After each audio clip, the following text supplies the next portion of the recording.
Many years ago, on a Saturday morning, I was at a fundraiser at the Brigham and Women's Hospital in Boston. And this was at a house where the hostess was introducing each person who came into the room. And as she did so, she would introduce something about them. So here is Dr. Smith, comes in. Oh, she's a cardiothoracic surgeon. Here's Dr. Who. He's an epidemiologist, and so forth. So a few minutes later, I was at the breakfast bar, getting some good food, when a couple came up, and the gentleman was a bit elderly, and he collared me and he said, "Dr. Who, I'd really like to talk with you." And I said, "Yeah, sure. What can I do for you?" He said, "Well, a few weeks ago I went to my doctor and I had a pain in my groin, and he diagnosed epididymitis, so I figured I'd consult an epidemiologist about, what to do." That was a few decades ago, and now everybody knows what an epidemiologist is, in part because of the COVID pandemic, which has taught us so much about the importance of data, populations, trends, geography, and everything else. And that's what we're going to talk about a bit today. So this is my entire career on one slide, which is I have done this work. That was a lovely introduction, thank you. And it's been a pleasure to be able to do this kind of work around the world, because all of us, no matter where we are, whether we're in a rich society or a low-income society, face environmental challenges or nutritional challenges, and it's so important for us, in the name of prevention, to understand what those impacts are, because we have the opportunity to do what medicine cannot do. And it's very much captured by the byline of the Hopkins School of Public Health, which is, we save lives 1 million at a time, right? That's population health. Okay. So we're going to talk about the global burden of disease, this commission that I've been on, the Lancet Commission on Pollution and Health, and this new initiative about pollution and climate, and get to what students can do. So, what is the global burden of disease study? This is a study that was started by my colleague Chris Murray when he was at Harvard, and then went to the World Health Organization. And it's, as this slide says, a systematic scientific effort to quantify the comparative magnitude of health loss from all these different diseases, injuries, etc. Why did he have to start this? Part of it was because up until when he started this in the late 1980s and early 1990s, the only data we had on health were things like what people died of in hospitals, maternal mortality. The statistics were inconsistent, they were hospital-based, but so much of the world was actually still rural, and we didn't really know what they were dying of. And on top of that, this is all about death, but it wasn't really about chronic disease. And in fact, what we knew, and this has coincided with the HIV epidemic, which my colleague, Dr. Gruskin, has done a lot of work on, that so many chronic diseases affect the working young. And when you're trying to be a nation that's trying to progress along the development timeline, understanding the impacts on disability are so important, not just disease and what kills you. So the goal is to give decision makers at every level evidence that they can use, including the health economists and the policymakers, to make wise decisions, right?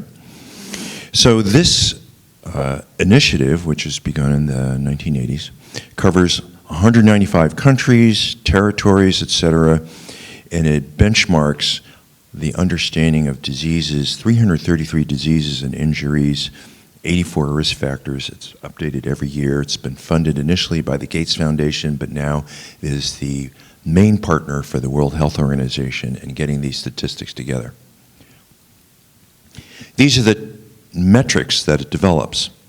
There's the traditional metrics: disease and injury prevalence and incidence, death numbers and rates. But then there are these more unique metrics: years of life lost due to premature mortality, years lived with disability for a cause in an age, sex group, etc. Disability-adjusted life years, and this is probably the most famous statistic. It's the sum of both the years of life lost due to premature mortality and years lived with disability, and it's an overall metric of the burden of disease. Well, this is what it looks like if you look at infectious disease across the spectrum of different countries.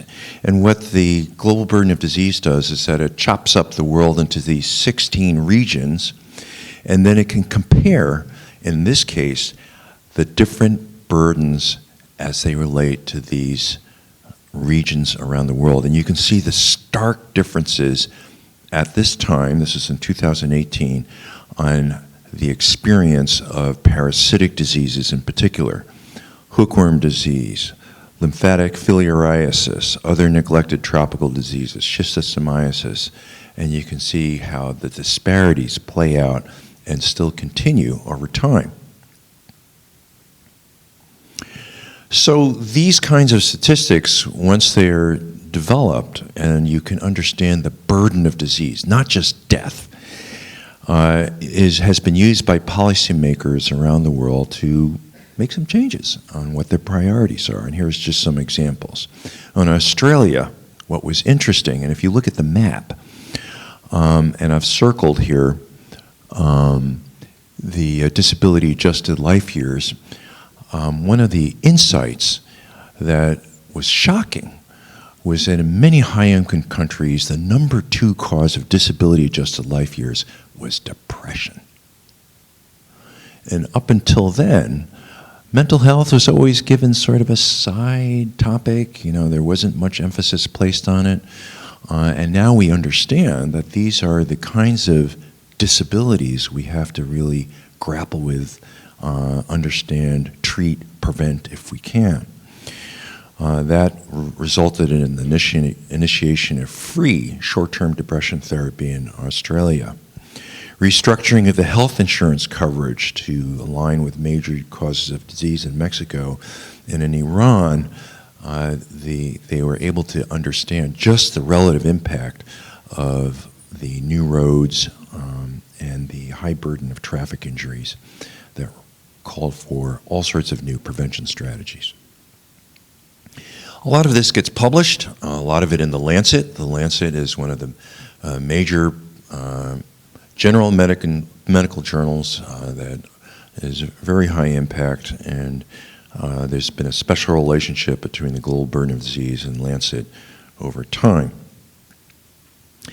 This is the first time that the Lancet really focused on pollution and health, and that's when we started the Lancet Commission on Pollution and Health, generating the first publication in 2017 and a follow-up one in 2022. What was this all about?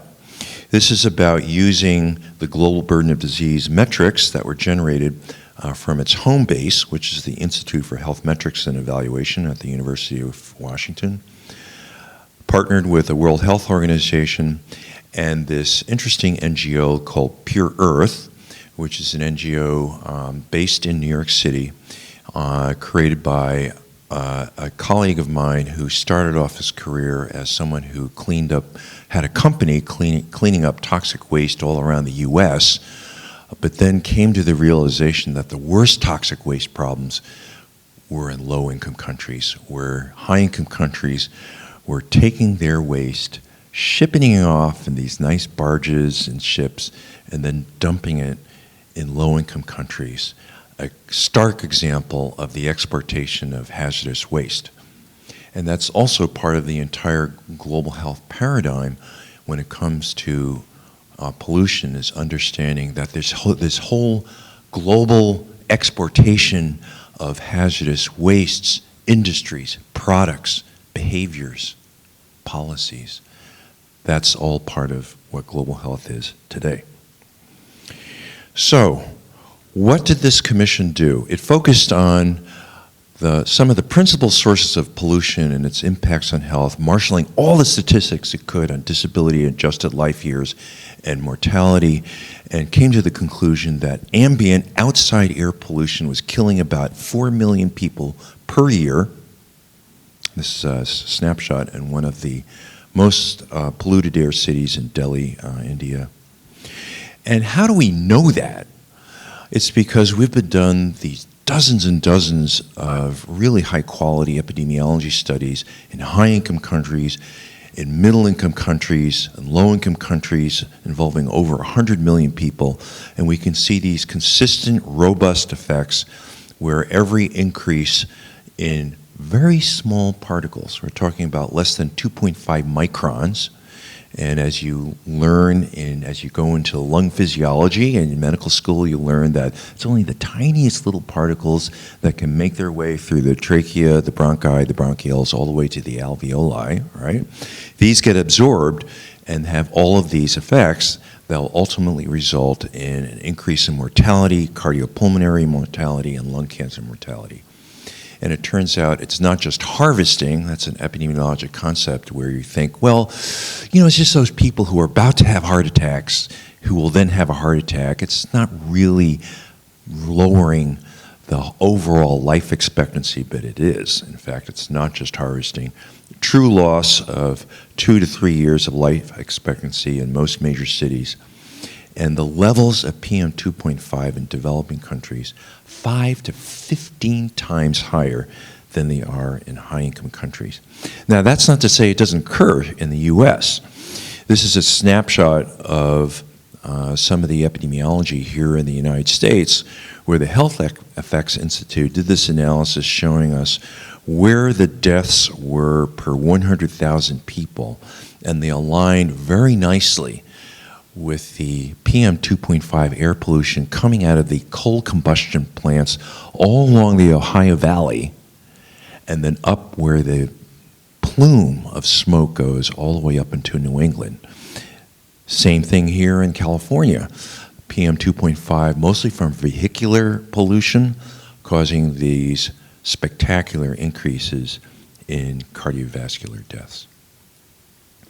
Now, those of you in doing biology or biochemistry, molecular biology, medicine, would go, well, how does that happen? Well, it turns out there's all sorts of really interesting mechanistic research on how these PM2.5 particles will accelerate inflammation around the body. There'll be immune system reactions leading to increased clotting, acceleration of atherosclerotic plaque formation. It even causes the autonomic nervous system changes that will result in arrhythmias, hypertension, and vasoconstriction. All these things contribute to the increased mortality experienced with cardiovascular disease. And it's not just cardiovascular disease. Now we understand that these same biochemical reactions will also cause reactions in the blood-brain barrier and eventually lead to accelerated cognition in senior citizens. It'll aggravate all sorts of other problems, and it also will, of course, as I mentioned, increase the risk of cancer. And in children, it increases the risk of asthma and ultimately increase the risk for chronic obstructive pulmonary disease. So what does this look like globally? This is a map that gives you a sense of the distribution of the high levels of PM2.5 around the world. And you can see now in the US, and this is data that is coming from about 2020, now because of the Environmental Protection Agency's National Ambient Air Quality Standards, we have a very nice lowering of PM2.5 concentrations around the country, still some hot spots around. But you can see there's exorbitant hotspots all over parts of South Asia, China, Southeast Asia, parts of South America, and Sub-Saharan Africa. And what are those health impacts that are associated with the PM2.5? And you can see the number of deaths that are associated with those PM2.5 levels, and there's pretty spectacular all around the world. Now, it's not just outside air pollution. It turns out there's lots of indoor air pollution as well. Why? Well, if you go to low-income countries, it turns out that in a lot of them, they're still burning biomass for fuel and cooking. Biomass being everything from the waste from harvesting, agricultural waste, to animal dung, to other things, wood. And a lot of these houses will vent this directly into the house and in the kitchens. And the estimate currently is that household air pollution is killing about 3 million people per year. And it's not just any people. It turns out that one of the biggest sources of mortality are infants, because it turns out that a lot of the cooking, of course, is done by women in these traditional societies. They'll have kids running around in the kitchen or on their back as they're leaning over cooking, and it turns out that those particles will cause inflammation, reduced immunologic ability to fight off infection, and the infection rates and deaths among infants under 1 year of age is spectacularly high in the face of indoor air pollution of this type. Next, polluted water and poor sanitation. You have all learned about the diarrheal diseases that come with poor sanitation, and this remains a problem all around the world, killing about 1.7 million people per year.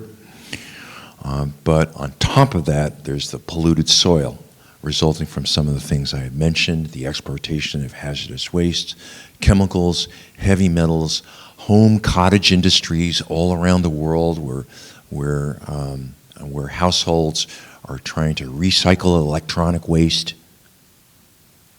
That's what happens with your computers when you throw them out. They go into electronic waste, and then a lot of it gets transported and dumped in low-income countries. Your typical VDT, VDT terminal has about 2 or 3 pounds of lead in it, cadmium and other heavy metals that gets leach outs of these instruments, gets into soil, gets aerosolized, gets into water. Lead poisoning alone killing more than 500,000 people per year. Now, lead poisoning happens to be something that I've studied for a few decades, and let me tell you a little bit about this. This is nicely encapsulated in a report that came out. You can easily access this. I had the great privilege of working with UNICEF to put out this monograph called The Toxic Truth, Children's Exposure to Lead Pollution. Basically, what does lead do? It makes kids stupid. Lowers their IQ. It also increases inattention and hyperactivity. And the more good epidemiology we do, measuring blood levels, measuring using sensitive instruments, neurodevelopment, cognition at each stage of life, the more we see, oh my gosh, even at really low levels, it's still having an effect. And this is dramatically reflected by our own U.S. Centers for Disease Control, which has sequentially lowered the amount of lead that's acceptable in a child's blood, dating back to 1970, from 50 micrograms per deciliter to 40 to 30 to 25 to 10. Now it's slowed down to 0. Why is that? We can't find a threshold below which lead doesn't seem to affect IQ. That's such a drastic effect that the CDC now has a level, it's called the action level. It's 3.5 micrograms per deciliter, recognizing that doesn't fully protect kids, but at least now you have a level that state agencies can recommend surveying kids, monitoring their blood leads, and if they're above 3.5, getting in there and doing something about it, right? Why do we still have lead exposure in the U.S.? Because any house built before 1975 still has lead paint in it. We still have lead in the distribution pipes going from our main water source into the house for any house built before 1950. Right up until 1975, we used lead solder in our plumbing. You may have heard of the Flint water crisis that happened in 2017, where this very poor community, they switched the water source, and it turns out it liberated a lot of the lead that was in the plumbing. This is lead poisoning. Well, that's at really low levels, less than 5 micrograms per deciliter. We're worried about decreased IQ, cognitive performance, academic achievement. But then, of course, there's all these other effects as you get to higher levels of lead exposure, which is being experienced around the world. Known impacts of lead on non-communicable disease, brain function. Turns out it, like PM 2.5 air pollution, also increases the risk of adult cardiovascular disease and death. There's anemia, spontaneous abortion, etc. Why is lead so toxic? Turns out it's a xenobiotic, and you probably learned in medical school or in public health school or in biology that a xenobiotic, xeno comes from the Greek word stranger. This is an element that has no useful purpose in the body. But it does look like calcium to your body. It's a divalent cation, and what lead does is that it substitutes for calcium all over your body in these critical enzyme systems, but it doesn't have the same function. So it screws them up all over the body when it comes to the calcium messaging functions. That includes neurotransmission. It amplifies oxidative-related damage all over the body because of the so-called Fenton reaction. And this is underlying the mechanism that increases the risk of cardiovascular disease through loss of elasticity, through oxidative damage in your blood vessels. The pro-oxidant mechanism increases the risk of arteriosclerotic plaques. And like I said, by interfering with these calcium functions, you know that these voltage-gated calcium channels are so important for neurotransmission, it will just cause problems. How do we know this? Again, hundreds of really good epidemiology studies all over the world and in animal and toxicologic systems where we can really model exactly what's happening on a molecular basis. And then on top of that, dozens of these scientific agencies that bring together scientists from all over the world to examine the body of literature and come to a conclusion like this monograph from the National Toxicology Program that's hosted by the National Institute of Environmental Health Sciences. And here's a couple of studies that our research group did that sort of illustrate the dose-response relationship. On the left is a series of analyses that were done combining a number of data points from all over the world showing the relationship between blood lead levels and lowering IQ. And you can see, interestingly, the curve seems to be steeper at the low end, on the left end of the graph. It's pretty worrisome. And on the right hand is a study we did in India showing that higher blood lead levels are associated with all these different indices of inattention and hyperactivity. Is there a treatment? Well, there is a pharmacologic agent called DMSA, also there's EDTA, which removes lead and other heavy metals out of the body. Wow, we have a treatment. Let's see if it works.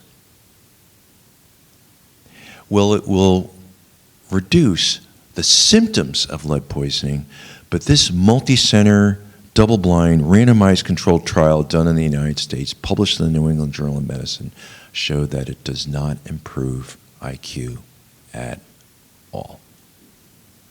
These are permanent changes.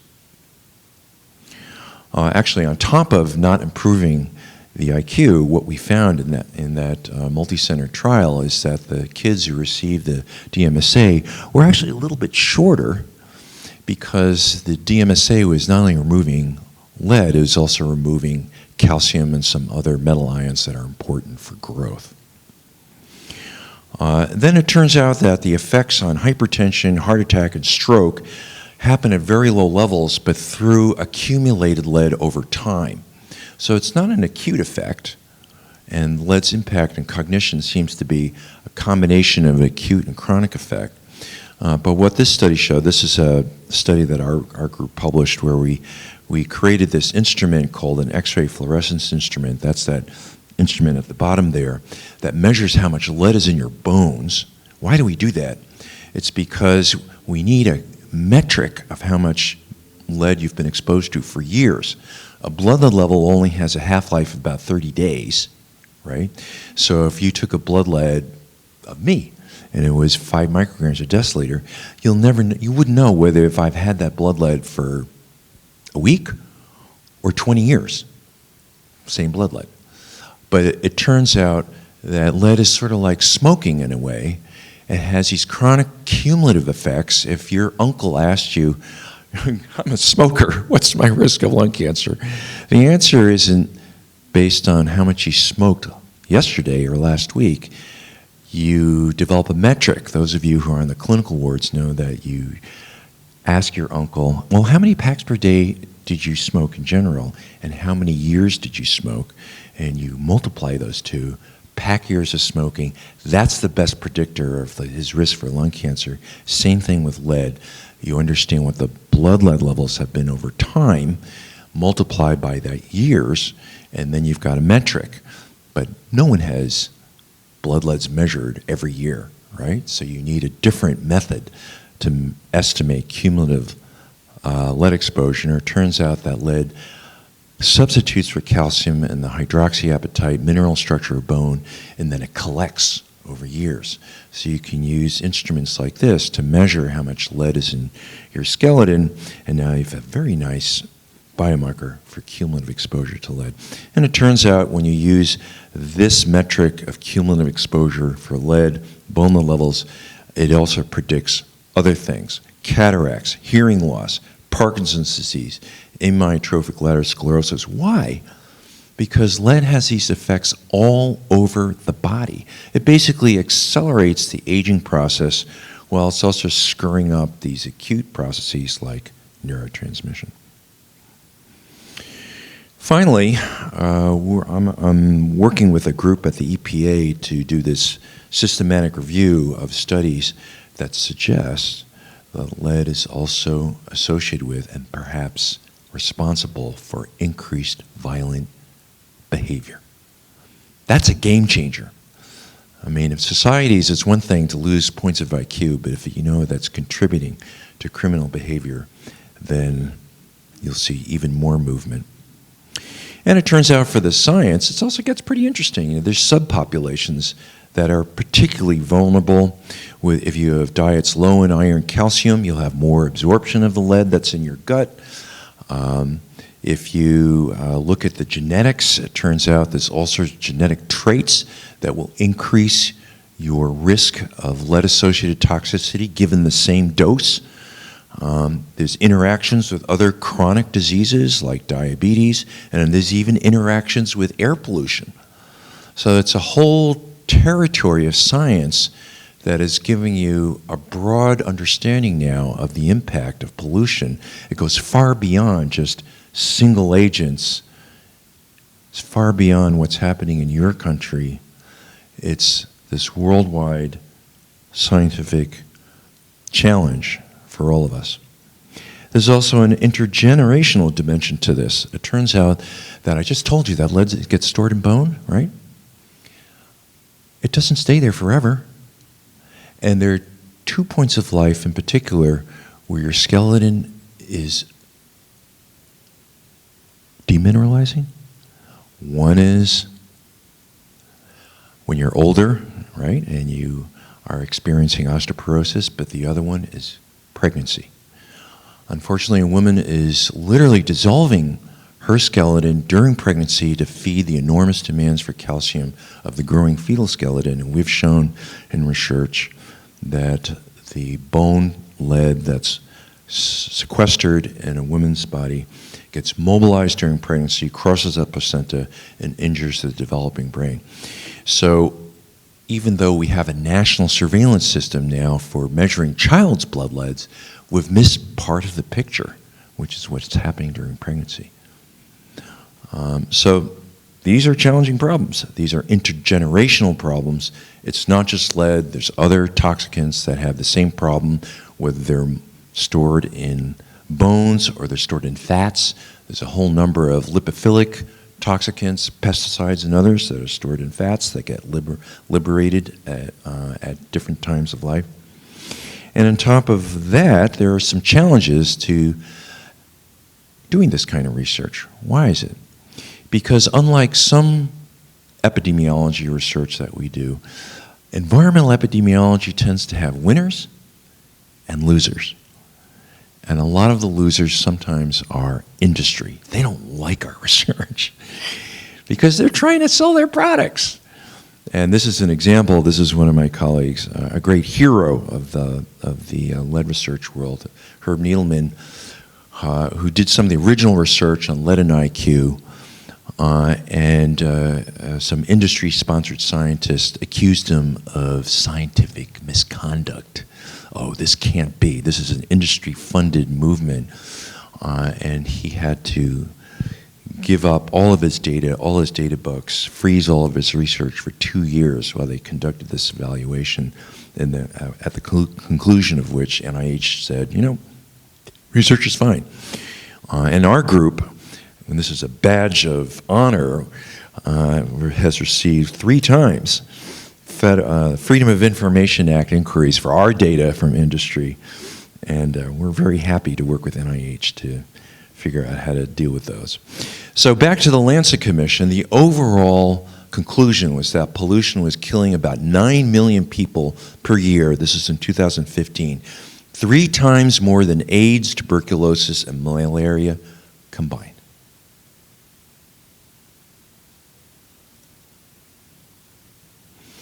$268 million disability-adjusted life years, 254 million years of life lost, 14 million years lived with disability. And if you look at the overall trends, you can see that these kinds of effects are increasing over time. We like to think of them as the modern public health problems, whereas the more traditional public health problems are going down. We often refer to this in public health as the epidemiologic transition, right, that some countries go through over time. You know, to be honest, these are conservative estimates. Why are they conservative?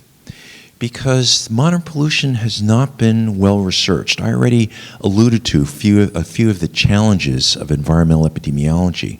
Who in this room knows how much lead they were exposed to? It's not the same as nutritional epidemiology, where you kind of know what you ate, or smoking, you know how much you smoked. Most pollutants are invisible, you don't feel them, whether it's pesticides or metals or other things. So we have to create all these tools to try to estimate your exposures. They're imprecise, and it's a big challenge. And then it turns out the Global Burden of Disease Project just measured the impacts of indoor air pollution, outdoor air pollution, lead, and radon. Nothing else. How about mercury, arsenic, pesticides, flame retardants? How about climate change? All right. So that's why we just started this whole initiative, the Global Burden of Disease, Pollution, Health, and Climate Initiative. Stick climate in there. This has been going on for a few years. And the basic idea is to try to improve the estimates of the GBD related to pollutants, add other chemical pollutants, try to figure out what the impact is of climate change, but ultimately to help policymakers and communities understand the true footprint of pollution on health and associated opportunities for prevention as they pursue the UN Sustainable Development Goals. What are those? Here they are. These are the goals that the latest iteration of the United Nations developed that all countries agree to try to advance their progress to achieve these goals. And what's interesting is that pollution affects so many of those goals, and so many of those goals also affect pollution. And trying to understand the role of pollution in these sustainability goals is what we're trying to do with these kinds of movements in environmental health. And I've circled for you, the red circles are those in which pollution affects those outcomes. The green circles are around those things are where the sustainability goals affect pollution levels. Now, I mentioned climate change, and I don't have time to get into that today, but there's all sorts of reasons why we're worried about climate change and human health. Here's the spectrum of different health effects that we're worried about, but they're not actually too hard to understand. Heat, of course, drought causing crop failures, starvation. It turns out that heat exacerbates the impacts of PM 2.5 and all the outcomes that I talked about. And then there's all these other things. Severe weather and floods, water quality impacts, etc. These are the kinds of impacts that we're just beginning to get our head around, but now the entire world is beginning to see them because of the wildfires, because of the accelerated temperature impacts, the things that people are experiencing, including right here in the United States. Some of us in the public health world have called for trying to understand climate change, pollution in the context of even another wider paradigm that is planetary health. The concept that, look, we're part of the world. It's not just us and our products and the climate, but it's natural systems as well. And this is also intersecting with many of our colleagues who do ecological research, who have termed the current geological period as the Anthropocene, because anthro, as you know, is the Latin for man. This is arguably the time of human existence where the entire world is being changed mostly by human activity.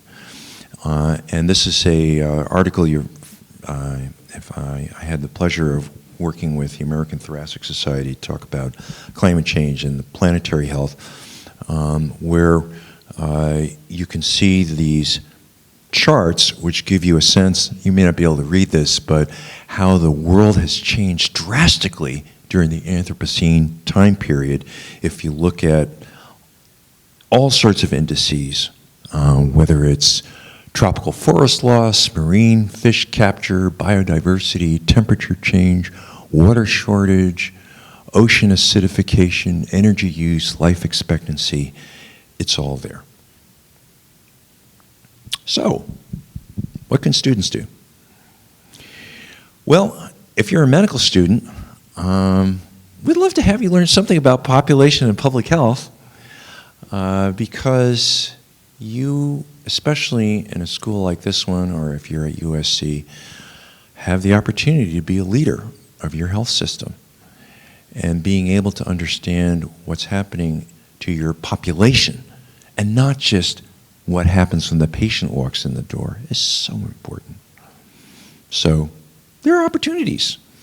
You can, in our university, USC Medical School, we have this lovely program where you can actually apply and train for 12 months and obtain your Master's of Public Health degree tuition-free.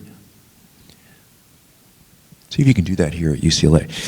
Then, we're always happy, you know, whether you're at UCLA School of Public Health or our Department of Population and Public Health, to work with medical students, PhD students, undergrads, and public health students. There's such a wide variety of things that you work on in this space, whether it's pollution or climate change or other things. There's NGOs that you can work with, like Pure Earth, the Environmental Defense Fund, the Natural Resources Defense Council. Lots of things to do. And then, of course, there's policy. This is actually the latest one, which is that California has a law which creates a setback.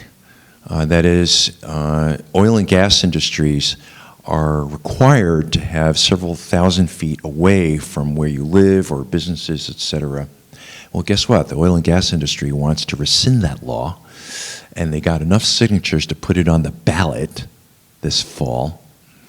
And there's a heavy lobby that they're doing to get legislators to vote for this and for this to be rescinded.